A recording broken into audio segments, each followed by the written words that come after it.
Praise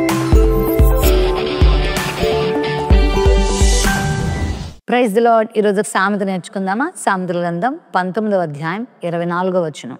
సోమరి పాత్రలో చెయ్యి ముంచునే గాని తన నోటికి దాన్ని తిరిగి ఎత్తనైనా ఎత్తడు. సోమరివాడు భోంచేయాలని పాత్రలో చెయ్యి ముంచుతాడట. కానీ వాడు సోమరితనం ఎంత భయంకరమైందంటే పైకి చెయ్యి తీయటానికి ఇష్టపడాడట. ఎవరైనా వచ్చినా చెయ్యి తీస్తే బాగుండని చెప్పి ఆ చెయ్యి అందులోనే పెడతాడంట.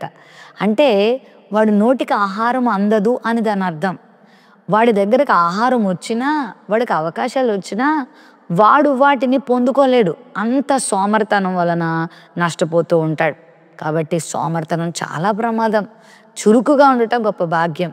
కనుక చురుకుదనాన్ని కలిగి, యాక్టివ్నెస్ని కలిగి, పరిశుద్ధతను కలిగి మనం ఉంటే జీవితంలో ముందుకు సాగుతాం. సోమరితనాన్ని విడిచిపెట్టి మరి ఏ విధంగా ప్రభు చురుకుగా ఉదయాన్నే లేచి తన పనులు, దేవుని పనులు చేస్తూ అనేకులకు మేలుకరంగా ఉన్నాడో మనం కూడా చురుకైన వారిగా ఉందాం.